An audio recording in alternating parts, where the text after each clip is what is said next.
hey, despite what you may think, this is actually a good skin day for me. All of this is just like red scarring. My skin has been going through it for the past few months, but we're sorting it all out. I'm gonna do my makeup with you. It's been so long since I've done this and I'm so happy to be back.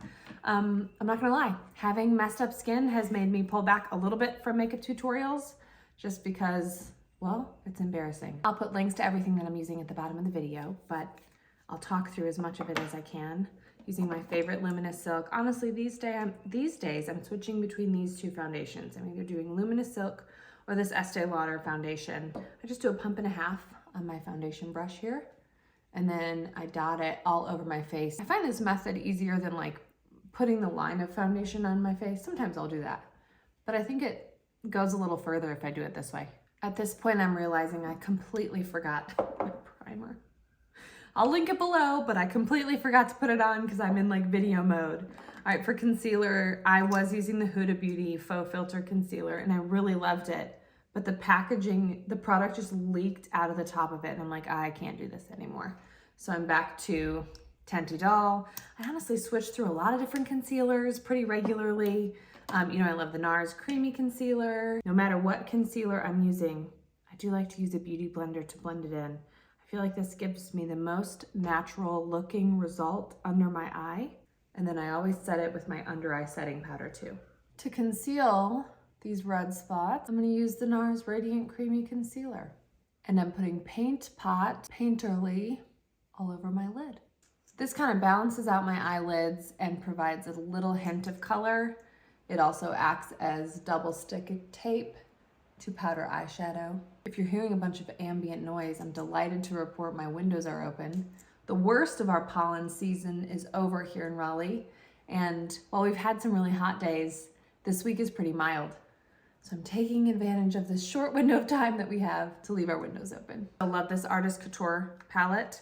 I'm putting Trace all over the lid.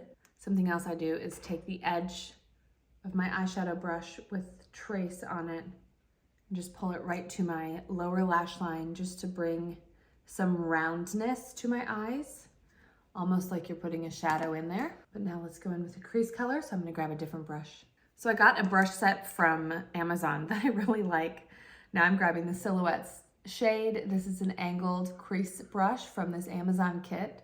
So you would have to buy the whole kit, but it is so stinking cheap. It's like worth it. It's cheaper than one Sephora brush. I love my Sephora brushes. You know this. They last for years and years. I can't speak to the longevity of these Amazon brushes, but if you're in a bind or you need a full set to see like what type of makeup brush you use a lot, I'll put a link to this Amazon set below. I'm going to soften a little bit of the edge of that shadow with a fluffy brush from Sephora, and I have a little face powder mixed in here. The eyeliner look I've been loving is putting liquid liner on first, just at the very base of my lashes, letting it dry, and then going in with a lighter brown eyeliner or eyeshadow stick over top to soften the edge of the black line. It's so beautiful. Let me show you. So here's just the liquid liner, and here it is with a little bit of brown liner sponged out over top. Let's get some eyebrows going, huh? This is a new-ish palette to me. I really love the bronze color. And it's a great travel palette because you've got two eye colors, bronze, and then a little highlight. While we're here, let's do a little bit of the highlight. It's really subtle. I love a strong highlight some days, and other days I just want it to look really natural. So I'm just hitting this on the top of my cheeks, my nose, center of my forehead, and we'll leave it there. And now for my favorite part of all, blush. These two together, stunning. This is the Patrick Ta She's That Girl Cream and Powder Blush Duo, which is just, it's been my go-to for years. I love cream products. It lasts forever. And I feel like blush is what really changes my face the most. Now I'm grabbing the powder and I'm gonna put it right on top of that cream. Then I'm gonna grab a different brush. This shade is Hot Stuff from Iconic London. Just look at that. The intensity is just so good. Okay, the last step to the eyes that I forgot is this Chanel eye contour stick. I love it for an extremely natural looking lower lash liner, and then I'll just go through with my finger and smudge it. I'm gonna do mascara and we'll come back and finish the lips. All right, mascara's done, let's do lips. It's hard for me to find a nude lipstick that's not too brown, but I love this one. And then I've been topping it with a little bit of gloss.